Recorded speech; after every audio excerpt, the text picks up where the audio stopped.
नमस्कार। समाचार एकांश के विशेष कार्यक्रम न्यूज विद चिल्ड्रन में आप सभी का स्वागत है। मैं हूं आपके साथ ओजस्वी शर्मा। यह कार्यक्रम खास तौर से बच्चों द्वारा बच्चों के लिए बनाया गया है। इस कार्यक्रम में हम आपको देश और दुनिया की खबरों से अवगत कराएंगे। तो न्यूज विद चिल्ड्रन में सबसे पहले बात करते हैं इस हफ्ते की सुर्खियों की।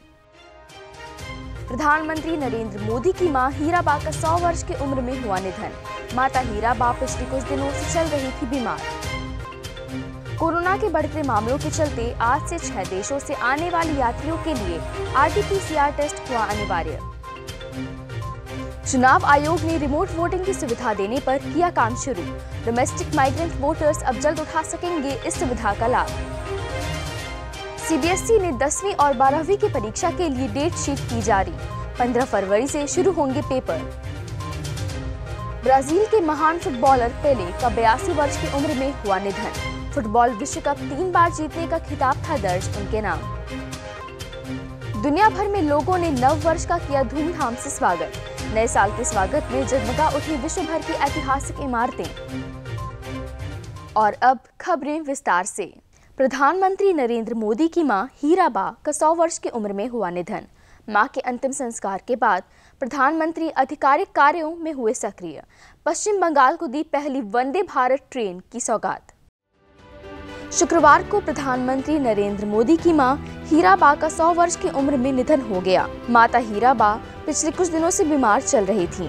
मां हीराबा का अंतिम संस्कार करने के बाद प्रधानमंत्री आधिकारिक कार्यों में फिर से सक्रिय हो गए। उन्होंने वीडियो कॉन्फ्रेंसिंग के माध्यम से कोलकाता में रेलवे की कई परियोजनाओं का लोकार्पण किया और पश्चिम बंगाल में तकरीबन 5,200 करोड़ रुपए की लागत की इंफ्रा विकास से जुड़ी परियोजनाएं का लोकार्पण और शिलान्यास किया। प्रधानमंत्री ने पश्चिम बंगाल को पहली वंदे भारत ट्रेन की सौगात दी, जो हावड़ा को न्यू जलपाईगुड़ी से जोड़ेगी। वहीं कोलकाता के लिए एक मेट्रो ट्रेन को भी प्रधानमंत्री ने हरी झंडी दिखाई। प्रधानमंत्री नरेंद्र मोदी ने दिल्ली में वीर बाल दिवस के अवसर पर एक ऐतिहासिक कार्यक्रम में लिया भाग। गुरु गोविंद सिंह के बेटों की शहादत को किया नमन। देश ने पहली बार वीर बाल दिवस मनाया, जिस बलिदान को हम पीढ़ियों से याद करते आए हैं। एक राष्ट्र के रूप में उसे एकजुट नमन करने के लिए प्रधानमंत्री ने एक नई शुरुआत की है। प्रधानमंत्री नरेंद्र मोदी ने 26 दिसंबर को दिल्ली के मेजर ध्यानचंद राष्ट्रीय स्टेडियम में वीर बाल दिवस के अवसर पर एक ऐतिहासिक कार्यक्रम में भाग लिया। प्रधानमंत्री ने गुरु गोविंद सिंह के पुत्रों साहिबजादा बाबा जोरावर सिंह और बाबा फतेह सिंह के शहीदी दिवस को वीर बाल दिवस के रूप में मनाने की घोषणा की थी। धर्म की रक्षा के लिए गुरु गोविंद सिंह के साहिबजादे शहीद हो गए थे। उन्होंने मुगलों के जुल्म सहे, लेकिन अपना धर्म नहीं बदला। इस वजह से साहिबजादों को जिंदा दीवार में चुनवा दिया गया था। आज से 6 देशों से आने वाले यात्रियों के लिए RT-PCR टेस्ट हुआ अनिवार्य। कोरोना के बढ़ते मामलों के चलते लिया गया ये फैसला। आज से चीन, Hong Kong, Japan, south Korea, Singapore और थाईलैंड से आने वाले यात्रियों के लिए RT-PCR टेस्ट अनिवार्य कर दिया गया है। यात्रा से पहले यात्रियों को अपनी रिपोर्ट एयर सुविधा पोर्टल पर अपलोड करनी होगी। दुनिया के कई देशों में कोरोना के मामलों में वृद्धि को देखते हुए भारत अलर्ट मोड पर है। देश में कोविड-19 की आपातकालीन तैयारियों की जांच के लिए सभी अस्पतालों में देशव्यापी मॉक ड्रिल का आयोजन किया गया। इस मॉक ड्रिल में अस्पतालों में कोविड से लड़ने के लिए ऑक्सीजन प्लांट, वेंटिलेटर, लॉजिस्टिक और मानव संसाधन पर विशेष ध्यान दिया गया और साथ ही बुनियादी ढांचे का भी परीक्षण किया गया। डॉक्टर मांडविया ने डॉक्टरों से जनता के डर को दूर करने और अफवाह को रोकने के लिए कोविड-19 पर सटीक जानकारी प्रदान करने का आग्रह किया। कोविड के खिलाफ जंग में भारत बायोटेक की नेजल वैक्सीन को मिली मंजूरी।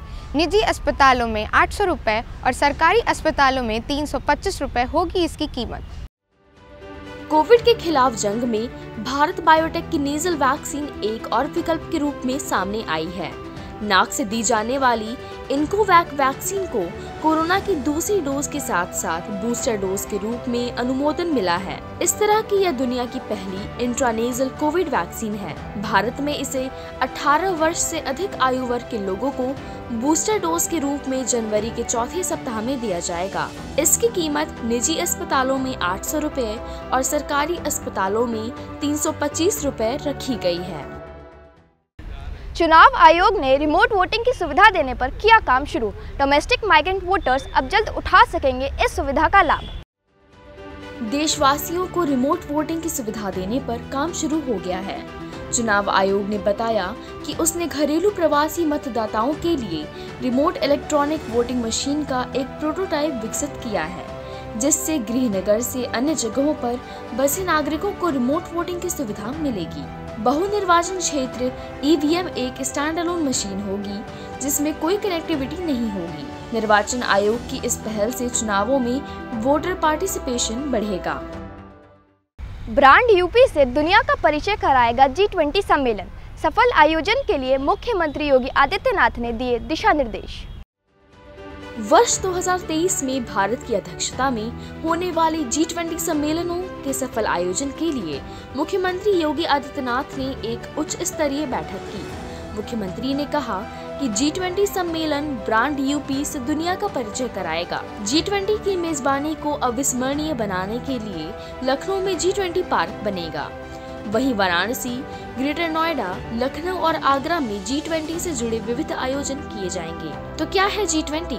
G20 19 देशों और यूरोपियन यूनियन का संघ है, जिसका मुख्य उद्देश्य वैश्विक अर्थव्यवस्था को बल देना है। G20 फोरम की स्थापना 1999 में 7 देशों के वित्त मंत्रियों और केंद्रीय बैंक के गवर्नरों द्वारा की गई थी। दिसंबर 2022 से नवंबर 2023 तक भारत G20 की अध्यक्षता कर रहा है।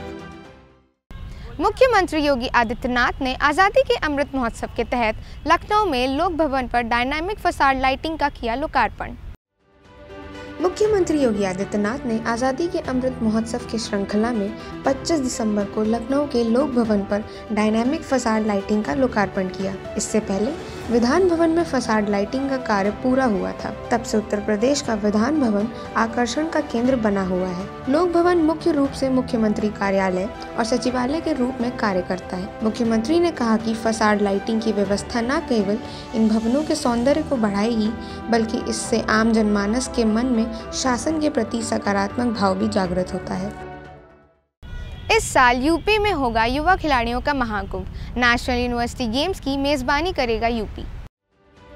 यूपी में नेशनल यूनिवर्सिटी गेम्स होने जा रहे हैं। युवा खिलाड़ियों के इस महाकुंभ में 2 दर्जन खेलों में 8000 से अधिक खिलाड़ी प्रतिभाग करेंगे। आयोजन को ऐतिहासिक बनाने के लिए प्रदेश सरकार तैयारियों में जुट गई है। अप्रैल मई तक लखनऊ में एक खेल गांव बस जाएगा और नेशनल यूनिवर्सिटी गेम्स की थीम पर समस्त प्रदेश में विभिन्न गतिविधियां होंगी। नोएडा, लखनऊ, वाराणसी और गोरखपुर में मलखंभ, कुश्ती, योग, कबड्डी, जूडो, बॉक्सिंग जैसे कई खेल प्रस्तावित हैं।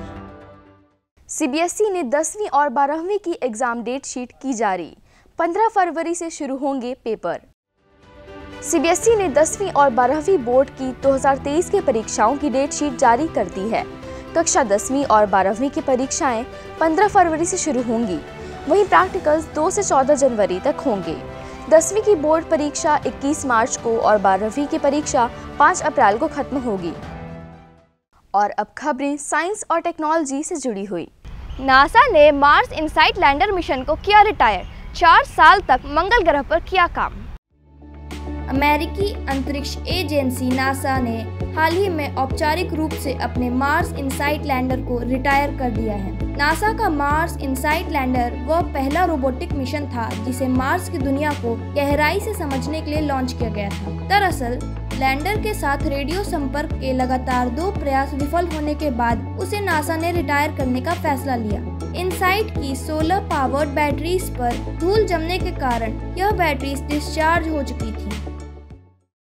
कृत्रिम डीएनए के प्रयोग से कैंसर कोशिकाओं को किया जा सकता है कम। वैज्ञानिकों ने कहा भविष्य में यह हो सकता है असरदार। टोक्यो विश्वविद्यालय के शोधकर्ताओं ने कृत्रिम डीएनए का उपयोग करके कैंसर कोशिकाओं को मारने का एक नया तरीका खोजा है, जो भविष्य में कैंसर से बचने के लिए असरदार हो सकता है। वैज्ञानिकों का मानना है कि आरएनए और डीएनए आधारित दवाएं संभावित रूप से घातक बीमारी को मात दे सकती हैं। टोक्यो विश्वविद्यालय के शोधकर्ताओं ने मानव गर्भाशय, ग्रीवा के कैंसर और स्तन कैंसर से उत्पन्न डीएनए को लक्षित करने और मारने के लिए केमिकली कंबाइंड कैंसर मारने वाले डीएनए का उपयोग किया है। आइए देखते हैं क्या कुछ हुआ खास बीते हफ्ते खेल जगत में। भोपाल में आयोजित राष्ट्रीय महिला मुक्केबाजी चैंपियनशिप में लवलीना बोरगोहेन और निकहत जरीन ने स्वर्ण पदक जीत लिया है। लवलीना बोरगोहेन ने 75 किलोग्राम वर्ग के फाइनल में सर्विसेज के अरुंधति चौधरी को 5-0 से हराया। वहीं निकहत जरीन ने 50 किलोग्राम वर्ग के फाइनल में रेलवे की अनामिका को 4-1 से हराया। वहीं हरियाणा की मनीषा और स्वीटी बुरा, रेलवे स्पोर्ट्स प्रमोशन बोर्ड की साक्षी, मध्य प्रदेश की मंजू बम्बोरिया ने भी अपने अपने वर्गों में स्वर्ण पदक जीते हैं।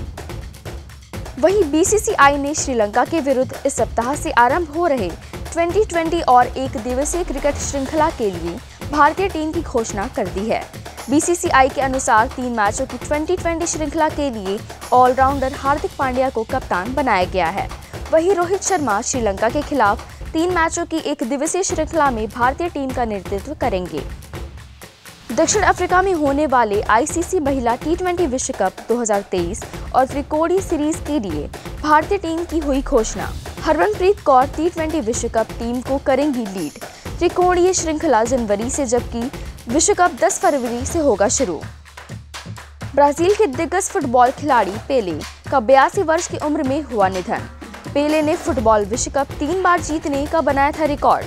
वर्ष 2000 में उनको फीफा के प्लेयर ऑफ द सेंचुरी खिताब से नवाजा गया था। और अंत में नजर डालते हैं अंतर्राष्ट्रीय खबरों पर।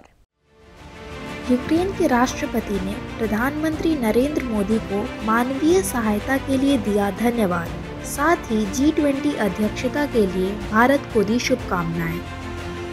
वहीं रूस ने यूक्रेन के राष्ट्रपति ज़ेलेंस्की के 10 पॉइंट शांति फॉर्मूले को किया खारिज। इस 10 सूत्रीय शांति योजना में रूस को यूक्रेन की क्षेत्रीय अखंडता का सम्मान करने और रूसी सैनिकों को यूक्रेन से बाहर निकालने की परिकल्पना की गई, लेकिन मॉस्को ने इसे खारिज कर दिया है।